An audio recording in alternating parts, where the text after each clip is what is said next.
Hello everyone, welcome to my YouTube channel English literature zone. आज के video में हम लोग एलिजाबेथन ड्रामा के बारे में पढ़ेंगे। तो एलिजाबेथन ड्रामा जो है इंग्लिश लिटरेचर का one of the most important topic है। तो वीडियो के थ्रू अगर आपका हेल्प होता है, वीडियो आपके सिलेबस का है, तो प्लीज़ आप लोग वीडियो को लाइक कीजिएगा, चैनल को सब्सक्राइब कीजिएगा और कमेंट करके भी जरूर बताइएगा वीडियो आपको कैसा लगा। और वीडियो से रिलेटेड कोई डाउट है तो आप मुझे इंस्टाग्राम पे टेक्स्ट कर सकते हो और जीमेल पे भी टेक्स्ट कर सकते हो। आपको इंस्टाग्राम का लिंक और जीमेल दोनों आपको इस वीडियो के डिस्क्रिप्शन बॉक्स में मिल जाएगा, और फिर आप चैनल के अबाउट में भी जाके देख सकते हो, वहाँ भी आपको मिल जाएगा। और अगर आपको इस मतलब नोट्स का पीडीएफ चाहिए तो आप जीमेल पे मेल करो या इंस्टाग्राम पे हम सेंड कर देंगे। आपको पीडीएफ भी चाहिए तो वहाँ भी आप मेल कर सकते हो।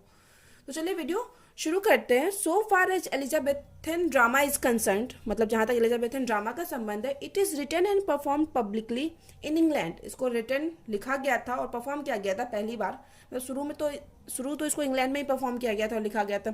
Through out the range of queen Elizabeth के क्षेत्र में, मतलब उनके शासनकाल में इसको लिखा गया था और परफॉर्म किया गया था। इसी वजह से इसको एलिजाबेथन ड्रामा कहा गया है। It is started from 1550 and and with 1620। ये जो शुरू होता है एलिजाबेथन एरा, वो 1550 से शुरू होता है और 1620 पे खत्म होता है। ठीक है, आपको एलिजाबेथन एरा, आप बहुत जगह क्या देखोगे ना, आपको एलिजाबेथन एरा का जो स्टार्टिंग डेट है वो 1558 दिया हुआ होगा, तो आप कंफ्यूज नहीं होएगा। नॉर्मली ये इंग्लिश लिटरेचर का हिस्ट्री का बुक है, तो उससे हम लिख रखे हैं यहाँ 1550 से 1620 दिया हुआ है, द एज ऑफ एलिजाबेथन। तो बहुत जगह पे आपको 1558 भी देखने को मिल सकता है। Elizabeth queen of England, Elizabeth जो कि क्वीन ऑफ इंग्लैंड थी, inspired all England people, inspire करती है मतलब प्रभावित करती है इंग्लैंड के सारे लोगों को with unbounded patriotism. Unbounded patriotism मतलब बिना कोई सीमा, जैसा कोई सीमा नहीं हो वैसे देशभक्ति के लिए। ठीक है, अंडर हर एडमिनिस्ट्रेशन, मतलब उनके अंडर में English literature reached with the very highest point of its development. उनके मतलब जिस टाइम उनका शासन था, उनके शासन काल में जो इंग्लिश लिटरेचर है अपने मतलब डेवलपमेंट के हाईएस्ट पॉइंट पे पहुंच चुका था, हाईएस्ट बिंदु पे। इन द एलिजाबेथन एज में the scholars of university wits, ये काफ़ी इंपॉर्टेंट टॉपिक है, मतलब पार्ट 1 में तो ये आता ही है टीएमबीयू में, यूनिवर्सिटी विट्स के बारे में डिस्कस करना। तो यूनिवर्सिटी विट्स जो है इस एज में काफ़ी मतलब स्कॉलर्स वहाँ के जो विद्वान हैं काफ़ी फेमस थे। Known as predecessor of Elizabethan drama, predecessors के रूप में जाने जाते हैं, मतलब अग्रदूत यानी अगुआ, जो मतलब ड्रामा को इंट्रोड्यूस करवाए थे, लाए थे एलिजाबेथन एरा में।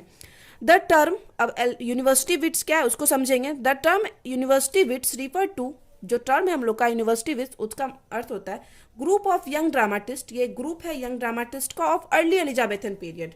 अर्ली मतलब शुरुआती एलिजाबेथन पीरियड का। हु वेयर एसोसिएटेड विथ, जो कि जुड़े हुए हैं मतलब पढ़े थे, the university of Cambridge and Oxford, मतलब ऑक्सफोर्ड और कैम्ब्रिज यूनिवर्सिटी से ये लोग पढ़े थे। दे आर, वे हैं, नाम याद रखना बहुत आसान है, बहुत इजी नाम है, आप ध्यान भी रखिएगा, मे बी आपको ऑब्जेक्टिव में पूछ दिया जाए कि इसमें से कौन मतलब यूनिवर्सिटी विट से रिलेटेड नहीं है या फिर कौन रिलेटेड है, तो आप नाम याद रखिएगा तो ज़्यादा मतलब इजी नाम है। जॉन लिली, क्रिस्टोफर मार्लो तो अभी से लेके आप अगर इंग्लिश लिटरेचर के स्टूडेंट हो, जब तक इंग्लिश रखोगे आपको इनके बारे में पढ़ना ही पड़ेगा। Thomas Kyd, Thomas Lodge, Thomas Nashe, तो ये 3 तो थॉमस पे है, याद रख सकते हो, Thomas Kyd, Thomas Lodge, Thomas Nashe. फिर है रॉबर्ट ग्रीन, जॉर्ज पिल, ये मतलब यूनिवर्सिटी विट्स का ग्रुप था। फिर आगे हैं some of the most important dramatist. अब कुछ बहुत ज़्यादा important dramatist come from Elizabethan era, जो कि एलिजाबेथन एरा में आए, इंक्लूडिंग वो हैं Christopher Marlowe, William Shakespeare and Ben Jonson. वैसे तो इंट्रोड्यूस ये लोग करवाए थे, मतलब प्रेडिसर हैं, लेकिन आगे जाके जो बहुत ज़्यादा जिनको प्रसिद्धि मिली एलिजाबेथन एरा में, वो इन लोग को मिली एज ए ड्रामाटिस्ट। फिर सबसे पहले क्रिस्टोफर मार्लो, तो the first greatest dramatist of the time, इस टाइम के सबसे पहले ग्रेटेस्ट ड्रामाटिस्ट थे वॉज क्रिस्टोफर मार्लो, वो क्रिस्टोफर मार्लो थे। Though he lived a short life, काफ़ी कम समय तक वो जीवित रहे। He wrote some powerful tragedies, मतलब कुछ पावरफुल ट्रेजेडीज लिख रखे हैं, which are counted among the greatest work of English stage. English stage मतलब जिसको परफॉर्म किया गया स्टेज पे, ग्रेटेस्ट वर्क के रूप में काउंट किया जाता है। ठीक है, महान वर्क के रूप में काउंट किया जाता है, गिना जाता है इनके ट्रेजेडीज को। हिज फर्स्ट ट्रेजेडी, उनका पहला ट्रेजेडी है इनका टेम्बुरलियन है, is written in blank verse में जिसको लिखा गया है। ये आप याद रखिएगा, एलिजाबेथन एरा का one of the most important characteristic है, विशेषता है कि उस टाइम जो भी कॉमेडी प्ले ये सब लिखा जाता है उसमें ब्लैंक वर्स का यूज किया जाता है। ये चीज़ भी आप ध्यान रखिएगा।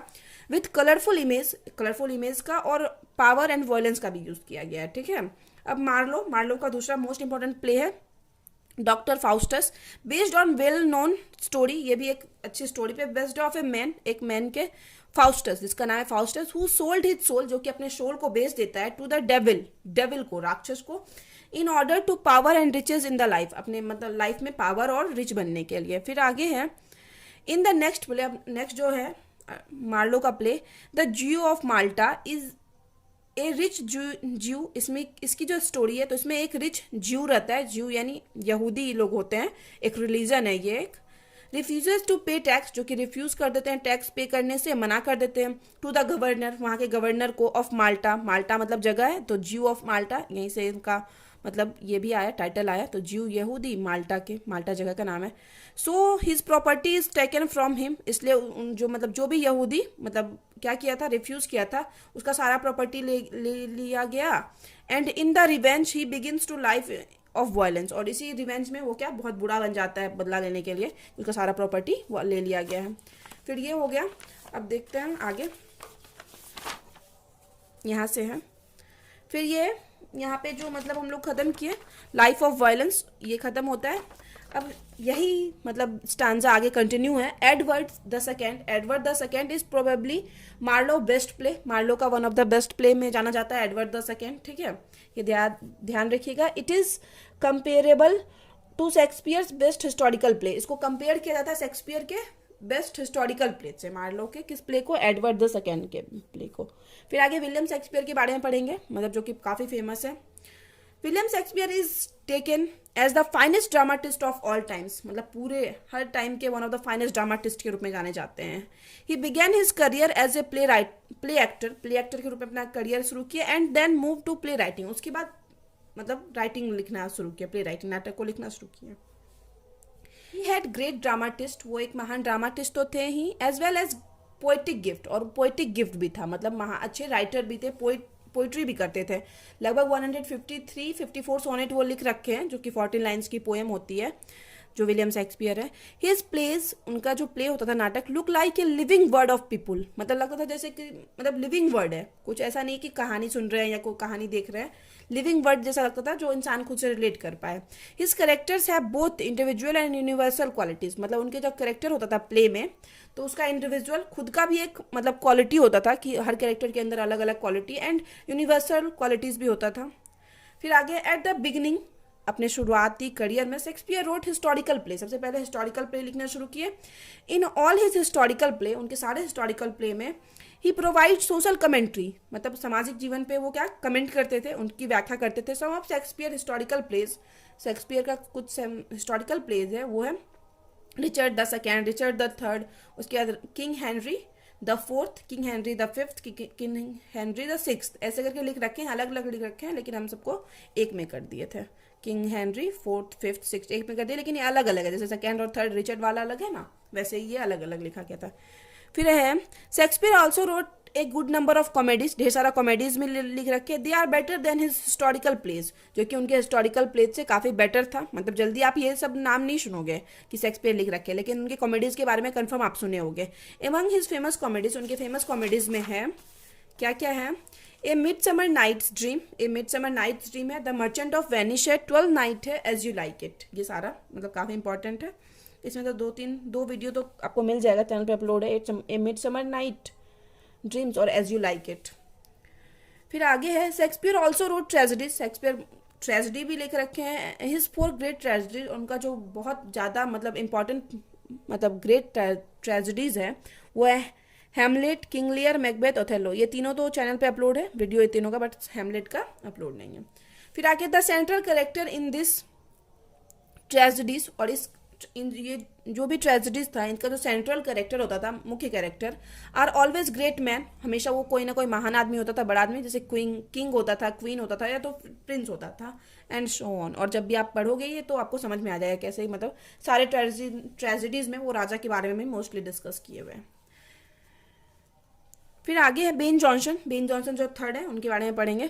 One of the greatest dramatist of Elizabethan is Ben Jonson, Ben Jonson है। His plays are less beautiful and less attractive than Shakespeare's, Shakespeare के प्लेज और मतलब उनके कॉमेडीज से थोड़ा कम ब्यूटीफुल और अट्रैक्टिव था।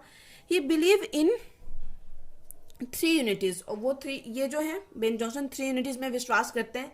अब 3 यूनिटीज़ क्या है? That are the unities of place, जो कि यूनिटीज़ ऑफ प्लेस है, टाइम है, एक्शन है। ये चीज़ आप ना थर्ड पार्ट में जाके क्लियर होगा कि यूनिटीज़ ऑफ टाइम, प्लेस और एक्शन क्या है। नॉर्मली इसके बारे में ग्रेजुएशन के थर्ड पार्ट में डिस्कस किया गया है।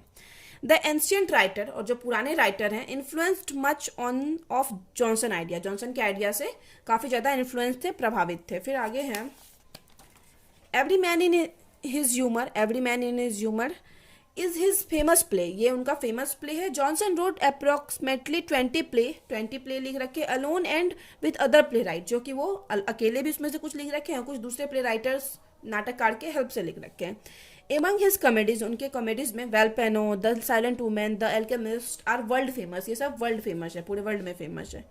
फिर आगे so now we can say that, so अब इस प्रकार हम कह सकते हैं in the development of English literature, English literature के डेवलपमेंट में Elizabethan drama and their dramatist, मतलब एलिजाबेथन ड्रामा और उनके जो ड्रामाटिस्ट हैं प्लेड वेरी इंपॉर्टेंट रोल, मतलब वो बहुत महत्वपूर्ण भूमिका निभाते हैं। तो यहाँ पे वीडियो खत्म होता है। वीडियो अगर आपके लिए हेल्पफुल है, आपको मतलब वीडियो के थ्रू हेल्प होता है, तो प्लीज़ वीडियो को लाइक कीजिए, चैनल को सब्सक्राइब कीजिए और कमेंट करके बताइएगा वीडियो आपको कैसा लगा। और वीडियो से रिलेटेड डाउट है तो आप टेक्स्ट करके बता सकते हो, और पीडीएफ चाहिए तो वो भी आप जीमेल और इंस्टाग्राम पे मतलब टेक्स्ट करके लिख सकते हो। तो मिलते हैं नेक्स्ट वीडियो में नेक्स्ट टॉपिक के साथ।